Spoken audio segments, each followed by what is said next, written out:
Scammers are getting better by the day, trying to get your personal information. And to help protect your family, our cybersecurity expert, Grayson Milbourne from Open Tech Security Solutions, joins us this morning. Grayson, thank you so much for being here. I'm happy to be here. Absolutely. So we were just talking about your extensive background in cybersecurity. Really interesting stuff. But with back to school right now, why are you seeing more hackers? Why is there more of a threat this time of year? Yeah, well, typically throughout the year, we see about three major seasonalities of where there's a lot of opportunities for hackers. The first one is during the tax filing season, and we'll see a lot of scams.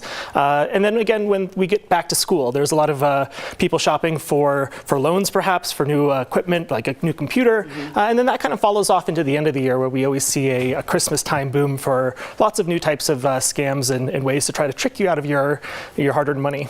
Is the most common thing like emails or text, or, you know, because I feel like my mom gets a lot of sketchy text messages. Yeah. She's like, Erica, I don't know what this is. I'm like, don't answer that. So, I mean, scammers have gotten clever and realized that we're now becoming more aware of how they operate. And so we used to see a lot come through email. And don't get me wrong, there's a ton of scams that come through email.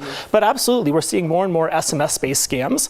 And also what we see is callback scams, where people are, you know, if I get a call on my phone and it's from an unknown number, most of the time I'm going to block that call. But if I get a text or maybe even an email that seems serious and gives me a number and says, hey, I'm this individual who's expecting your call, now all of a sudden you can trick somebody into kind of lowering their guard and being like, oh, okay, I'm initiating contact, and so because I'm in control, I don't need to be as worried. But that's exactly what they're looking for. Right. Mail scams too. I feel like I got something the other day about something like a ticket I had already paid, and it was telling me, and it didn't seem super official. But again, I feel like maybe if you're elderly, you could be a little bit more caught off guard by that. What are you seeing the most? Yeah, so I mean, I think the new flavor has been these callback scams, but I think something that I'm really nervous about is scams that take advantage of the student loan forgiveness. And that requires an application and, again, communicating data, personal information about yourself. And so whenever we see these types of things, attackers are always trying to take advantage of what's popular in the media. And so right now there's a lot of focus on this, and people are going back to school. And so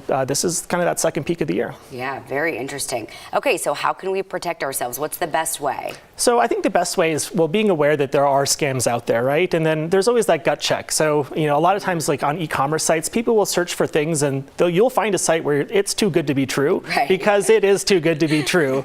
But beyond that, there's a couple of services you can use. One's called Scam Advisor, and so you can put a URL in Scam Advisor, and it will tell you if it's a legitimate shopping e-commerce site. And then, I work in cybersecurity, so leveraging technology. An endpoint security solution should protect the web browser, and so it can prevent you from going to one of those malicious sites in the first place. All really good tips. Grayson, thank you so much for being with us this morning. It's been my pleasure. Absolutely.